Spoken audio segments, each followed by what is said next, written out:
আসসালামু আলাইকুম। সবাই কেমন আছেন? আমি বরাবরের মতোই খুবই ভালো আছি এবং খুবই ব্যস্ত সময় পার করছি। আ বসন্ত এসে গেল। বসন্তকাল আমাদের অনেকের অনেক প্রিয়, আবার খুবই আ মানে অনেক অসুখ-বিসুখ হয়। তো সেই ক্ষেত্রে আপনারা একটু ধুলা থেকে সাবধান থাকবেন, বেশি, বেশি পানি খাবেন, বাইরে গেলে বারবার ঘরে ফিরে এসে হাত ধোবেন বারবার। কারণ ধুলার সাথে অনেক ভাইরাস থাকে, অনেক রকম জীবাণু যাকে বলে থাকে। সেখান থেকেও আমাদের বাঁচতে হবে। তো যাই হোক আমি রান্না শুরুর আগে একটুখানি গল্প করি। তো আজকে এই কথাগুলো বললাম। গল্প ঝুলিতে তেমন কিছু থাকে না। হঠাৎ, হঠাৎ মনে হয় নানান কথা, অতীত স্মৃতি মনে হয়। তো আমি জীবনে একটা নতুন অধ্যায় শুরু করতে যাচ্ছি বা শুরু করে ফেলেছি। আমি আপনাদের সবার কাছে অনেক দোয়া চাই। সবার অনেক একটু, একটু মানে সন্দেহ আছে যে পারবো কিনা। নরম-সরম মানুষ। কিন্তু আমার বিশ্বাস, আমার বিশ্বাস আমি পারবো ইনশাআল্লাহ। আপনারা শুধু দোয়া করে যাবেন।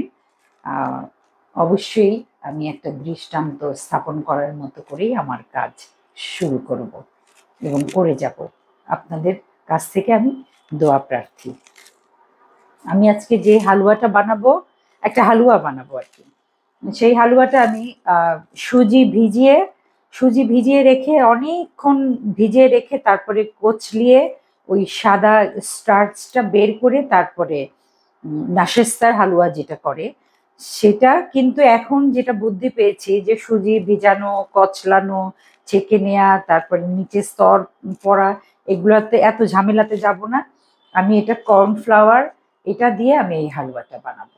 তো আমি কর্নফ্লাওয়ারটা ১ম এ গুলে নিচ্ছি। কর্নফ্লাওয়ারটা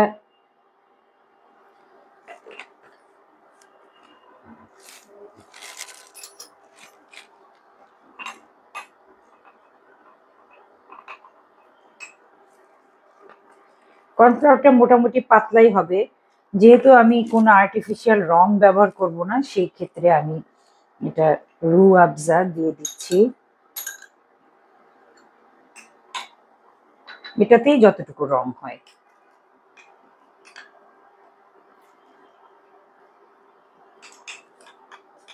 আর আমি এখানে বারবার মানে ২-৩ বারে তেল, ঘি ২-৩ বারে ব্যবহার করব।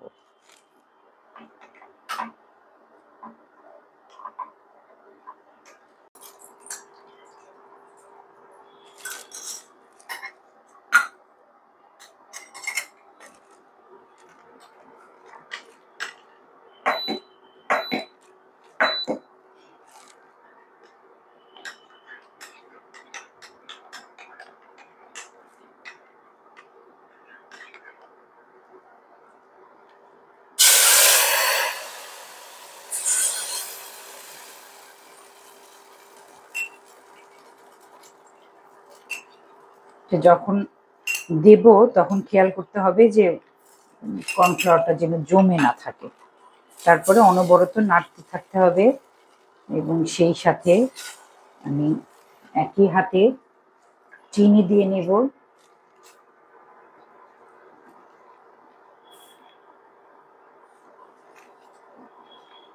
যেহেতু রুহ আফজাতে চিনি আগে থেকেই দেয়া থাকে ঘনভাবে, এখানে এতটুকু দিলেই হবে।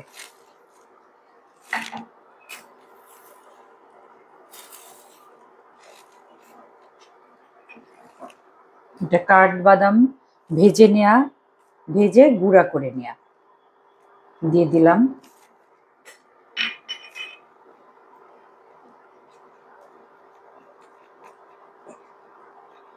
কিশমিশ আমি আগে থেকে ভেজে নিয়েছি, ঘিয়ে ভাজা। আর এটা হলো কাজু বাদাম, একটু গুঁড়া গুঁড়া করা। এটাও আমি আগে ভেজে নিয়েছিলাম। আমার ঘরে পেস্তা বাদাম নাই, থাকলে আমি সেটাও দিতাম। ঘরে সবসময় সবকিছু থাকে না, তো আমি সেটা মেনেই নেই, মেনে নিয়েই সেভাবে রান্না করি।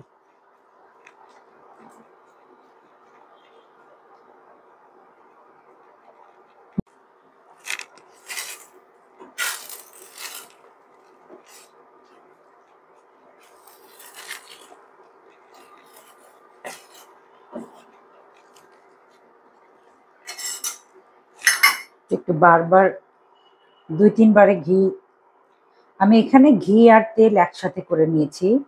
একসাথে মানে ঘিয়ের সুবাসটাও দরকার, আর তেলের লুব্রিকেটেড ব্যাপারটা এই হালুয়াতে খুবই দরকার হয়, কারণ এটা হালুয়াটা তেলের উপরেই মানে গড়ে ওঠে। যদিও সব হালুয়াতেই তেল খুব দরকার, তেল ছাড়া হালুয়া হয় না। জালটা আর একটু কমাই।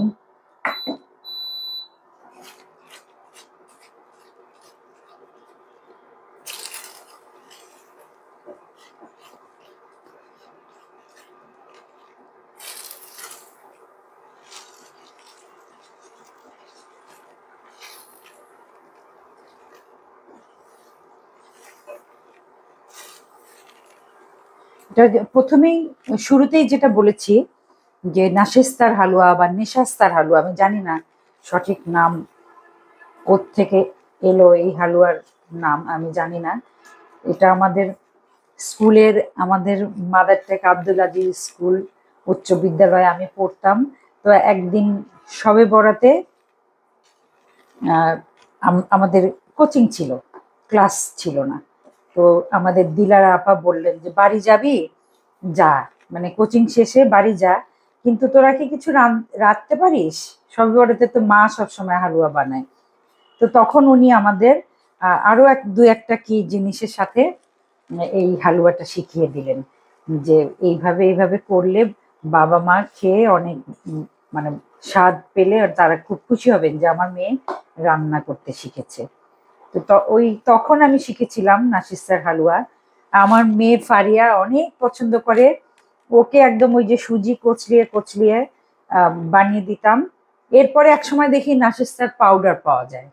তো তারপরে আমি খেয়াল করলাম যে নাশিস্তার পাউডার আলাদা, তো এটা কর্নফ্লাওয়ার ছাড়া আর কিছুই না। তো তখন আমি চিন্তা করলাম যে এরপরে বানালে আমি এই কর্নফ্লাওয়ার দিয়ে বানাবো। এটা একটু আঠা আঠা হয়ে আসবে যখন এরকম, তখন বুঝবেন আরেকটু হবে, তখন বোঝা যাবে যে এটা এরপরে জমে গেলে কেকে মানে কেকের মতো কেটে খাওয়া যাবে। আপনারা ইচ্ছা করলে এই হালুয়াটার মধ্যে একটুখানি পোস্তদানা ভেজে দিতে পারেন, খাওয়ার সময় কুটকুট করবে। কুটকুট এমনিই করবে, কারণ বাদাম যতভাবে বাদাম ইয়ে করা হয়েছে এমনিতেই এরকম হবে। আমি এটা নামিয়ে নিচ্ছি এখন, তেলটা ঘিটা ছেড়ে গেছে, এটা এবার নামাবো। চুলাটা বন্ধ করে দেই।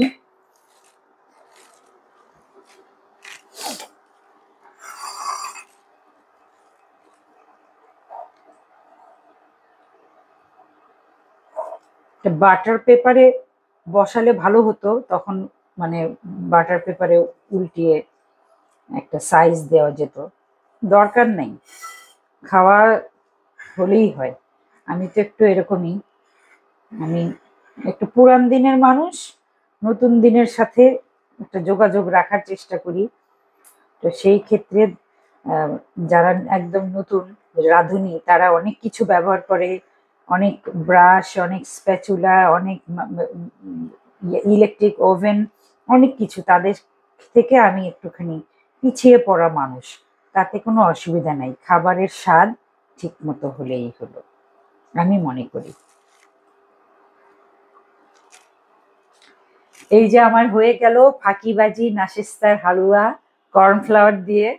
এটা রুটির সাথে বা এমনি এমনি কেটে কাটলে তখন একদম একটা ডাইসের মতো দেয়া যাবে, যে যেভাবে কাটবেন আপনি, বরফি করে বা চৌকো করে, তো ভালো লাগবে। আর এক টুকরা দুই টুকরা, আমার মনে হয় যারা বৃদ্ধ মানুষ তারা যখন অনেক কিছু খেতে পারেন না, এই হালুয়াটা, এখানে অনেক চিনি আছে, অনেক ঘি তেল আছে, বাদাম আছে, নানান রকম কিশমিশ আছে। তো সেই ক্ষেত্রে এটা তাদের একটা মানে জাদুকরি হালুয়ার মতো কাজ করবে। এক টুকরা দুই টুকরা ওনারা মুখে দিবেন, মুরব্বী মানুষ যারা, এবং যে কর্নফ্লাওয়ারটা সেটা খুব সহজ পাচ্য, সহজেই হজম হবে। তো এটা সিনিয়রদের, সিনিয়র মানুষ যারা মানে অনেক ভাত তরকারি চিবিয়ে খেতে অসুবিধা হয়, ওনারা বসে বসে এটা খেতে পারেন। আবার বাচ্চারা পছন্দ করলে তারাও খেতে পারে। আর ইয়াং জেনারেশন তো মানে একবারেই এক বাটি খেয়ে ফেলবে। যাই হোক, সবাই ভালো থাকেন, আল্লাহ আপনাদের ভালো রাখুক। আমার জন্য দোয়া করবেন, আমার নতুন জীবনের জন্য দোয়া করবেন। আপনাদের জন্য তেমনই ঠিক অতটাই ফিরতি দোয়া যতটা দোয়া আপনারা আমার জন্য করেন, এবং এভাবে আমার সাথে থাকবেন। আসসালামু আলাইকুম।